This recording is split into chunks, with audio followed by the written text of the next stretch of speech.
सारी अकल ठिकाने आ जाएगी फिर इसकी। तीनों दोस्त मीना से बड़े प्यार से बात करते हैं और उसे अपने साथ जंगल जाने के लिए मना लेते हैं। मीना भी सबकी बातों में आ जाती है। फिर सब लोग मिलकर जंगल में पहुंच जाते हैं। चलो ना, हम लोग मिलकर कोई गेम खेलते हैं। हम चारों के नाम की पर्ची बनाता हूँ। जिसके नाम की पर्ची निकलेगी उसे वही करना होगा जो हम उसे करने को बोलेंगे। हाँ, ये तो मजेदार गेम है जिसमें पहली पर्ची मीना के नाम की निकलती है। सोनम, मनोज और राहुल तीनों ने पहले से ही सोचा होता है कि मीना से क्या करवाना है। अच्छा, तुम वो सामने पेड़ देख रही हो, उस पर एक मधुमक्खी का छत्ता है, जाओ उसे तोड़ कर ले आओ। क्या बात कर रही हो सोनम, वो मधुमक्खी मुझे चिपक जाएंगी। करना तो पड़ेगा, आखिर तुम्हारा नाम आया है। मीना एक डंडी उठाती है और बिना सोचे समझे पेड़ पर चढ़ जाती है। उसके बाद वो डंडी से मधुमक्खी के छत्ते को तोड़ने की कोशिश करने लगती है। डंडी लगते ही मधुमक्खियाँ छत्ते से निकलकर मीना के ऊपर चढ़ जाती हैं। बचाओ, कोई मुझे बचाओ। तीनों दोस्त मिलकर मीना पर हंसने लगते हैं और उसका मजाक उड़ाने लगते हैं। मजा आ रहा है इसको ऐसे देखकर। ये गेम तो मजेदार हो गया। हाँ, ये ज्यादा सुंदर बनने की कोशिश करती थी। अब आएगा मजा। हजारों मधुमक्खियाँ मीना के शरीर पर चिपक जाती हैं और उसे बुरी तरह काटने लगती हैं। बहुत देर तक वो मधुमक्खियाँ ऐसे ही चिपकी रहती हैं, जिसे देख तीनों दोस्त वहाँ से भाग जाते हैं। तुम सब कहाँ जा रहे हो? मुझे बचाओ। कोई मीना की बात नहीं सुनता और उसको ऐसी हालत में अकेला छोड़कर भाग जाते हैं। मीना को मधुमक्खियाँ काटती रहती हैं। मीना अपने आप को उन मधुमक्खियों से न बचा पाती है और न संभाल पाती है, जिसकी वजह से वो नीचे गिर जाती है। मीना के सिर पर चोट लगने से वो बेहोश हो जाती है। मधुमक्खियाँ उसको फिर भी नहीं छोड़ती। वो मीना का पूरा शरीर और चेहरा बुरी तरह खा जाती है, जिससे मीना की मौत हो जाती है। मरने के बाद मीना एक मधुमक्खी में बदल जाती है। मीना अपने आप को सामने मरा पड़ा देखकर चिल्लाने लगती है, मैं मर नहीं सकती, नहीं मर सकती मैं। मेरा परिवार, मेरे मम्मी पापा, मेरा सब कुछ खत्म हो गया। नहीं नहीं, मैं किसी को नहीं छोड़ूंगी, किसी को भी नहीं छोड़ूंगी। मैं सबको मार डालूंगी, सबको। भूतिया मधुमक्खी उस दिन के बाद से राहुल, मोहन और सोनम से बदला लेने के लिए चल पड़ती है। बहुत देर हवा में यहाँ से वहाँ उड़ने के बाद उस भूतिया मधुमक्खी को सोनम दिखाई देती है। सोनम बाजार में खड़ी किसी से फोन पर बातें कर रही होती है। मिल गई, आखिरकार मिल गई मुझे। तुझे कब से ढूंढ रही थी मैं सोनम। अब देख मैं तेरे साथ क्या क्या करती हूँ। भूतिया मधुमक्खी अपने आप को जादू से बहुत छोटा कर लेती है ताकि उसे कोई देख ना पाए, और फिर उड़कर वो सोनम के पास पहुँच जाती है। उसके बाद वो सोनम के कान के पास आकर उसे जोर से डंक मारती है और वो अपना कान पकड़कर जोर जोर से चिल्लाने लगती है, आ आ आ मेरा कान, ओह, और मेरा फोन। सोनम की आवाज सुनकर सब उसके पास आ जाते हैं। क्या हुआ बेटी, तुम ठीक तो हो ना? नहीं आंटी, मेरे कान पर अभी कोई चीज बड़ी तेज चुभी है, बहुत दर्द हो रहा है और मेरा फोन भी टूट गया। औरत उसका कान देखती है तो वहाँ किसी के काटने का निशान होता है। बेटी, लगता है तुम्हारे कान पर किसी कीड़े ने काटा है। देखने में तो ऐसा ही लग रहा है जैसे कोई मधुमक्खी काट गई हो। तुम जल्दी घर जाकर इस पर कोई दवा लगा लो वरना सूज जाएगा। जी आंटी। उसके बाद सोनम अपने घर चली जाती है। सोनम के कान पर बहुत तेज दर्द हो रहा होता है। दवाई लगाने के बाद भी उसे कोई आराम नहीं पड़ता और उसका दर्द बढ़ता ही जा रहा होता है।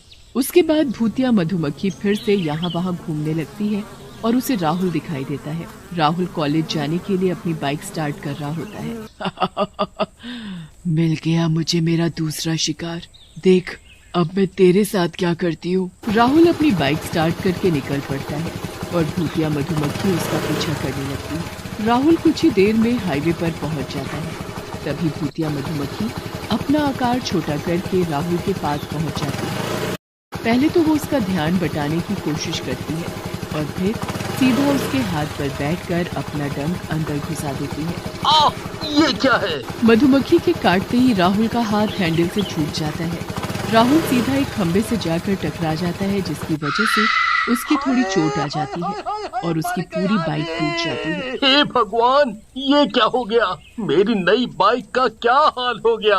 अरे कोई मुझे और मेरी बाइक को उठाओ। कुछ लोग जल्दी से उसको घर लेकर जाते हैं। राहुल अपने बेड पर आराम कर रहा होता है पर उसका हाथ बुरी तरह दर्द कर रहा होता है। आखिर ये मेरे हाथ पर ऐसा क्या चुभा था जो मेरा हाथ सूजकर इतना मोटा होता जा रहा है, और इसका दर्द तो मुझसे बर्दाश्त ही नहीं हो रहा। उसके बाद भूतिया मधुमक्खी मोहन को ढूंढने निकल पड़ती है और उसके घर तक पहुंच जाती है। भूतिया मधुमक्खी खिड़की से देखती है कि मोहन ड्राइंग रूम में बैठा अपने लैपटॉप पर मूवी देख रहा है। वाह, क्या मजेदार मूवी है। भूतिया मधुमक्खी अपना आकार छोटा करके मोहन के पास जाती है। जैसे ही भूतिया मधुमक्खी मोहन के पैर पर काटती है, मोहन जोर से चिल्लाकर खड़ा हो जाता है, जिसकी वजह से उसका लैपटॉप नीचे गिरकर टूट जाता है। मेरा लैपटॉप और मेरा पैर, ओह, ये क्या काट गया मेरे पैर पर। मोहन चिल्लाता हुआ किचन में जाता है और पैर में बर्फ लगाता है, पर उसका पैर ठीक होने की जगह और सूज जाता है और उसमें भयंकर दर्द भी होने लगता है। मर गया रे, मर गया मैं तो, बहुत दर्द हो रहा है मुझे। भूतिया मधुमक्खी तीनों को काट चुकी होती है, पर वो अभी भी तीनों के आसपास घूमती रहती है ताकि वो उन्हें तड़पता हुआ देख सके। कितना मजा आ रहा है तुमको ऐसे देखकर। मुझे भी ऐसे ही दर्द हुआ था, मैं भी ऐसे ही तड़पी थी जब तुम लोग मुझे उन हजारों मधुमक्खियों के बीच अकेला छोड़ आए थे। अब तुम सब ऐसे ही मरोगे जैसे मैं मरी थी, दर्द से तड़प तड़प कर।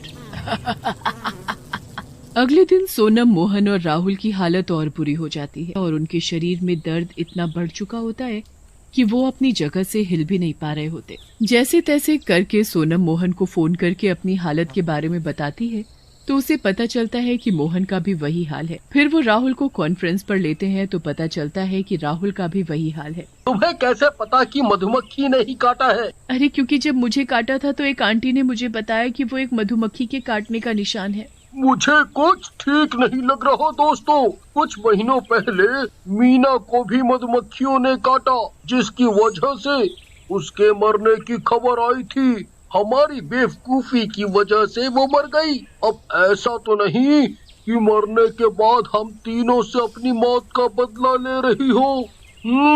ये क्या बोल रहे हो तुम? नहीं राहुल, मोहन सही बोल रहा है, वरना ये इतना बड़ा इत्तेफाक नहीं हो सकता। पर अगर ये सच है तो अब हम क्या करें? हमें वापस उसी जगह जाना होगा, तभी कुछ पता चलेगा। तीनों दोस्त इतनी बुरी हालत में भी उसी जंगल में वापस उसी जगह जाते हैं जहाँ मीना की मौत हुई थी। मीना, मीना, क्या तुम यही हो?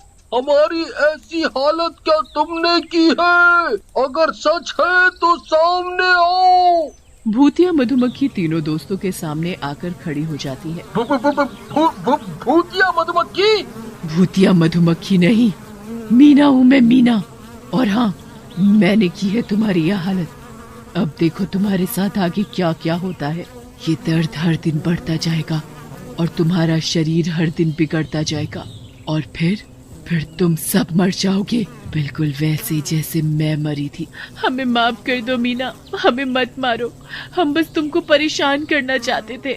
हमारा इरादा तुम्हें मारने का नहीं था। तुम्हारे मरने का हमें भी बहुत दुख हुआ था।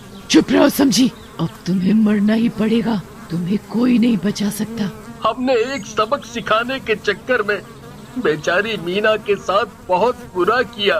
सच में हमारी इस हालत के जिम्मेदार हम खुद ही हैं। हम जैसे लोगों को मर ही जाना चाहिए। भूतिया मधुमक्खी पीछे खड़ी सबकी बातें सुन रही होती है। इनको अपने किए पर पछतावा है, तो मुझे कोई हक नहीं बनता जो मैं इनकी जान लूं, वरना इन लोगों में और मुझ में क्या फर्क रह जाएगा। मैंने तुम सबकी बात सुन ली है, मैं तुम सबको माफ करती हूँ।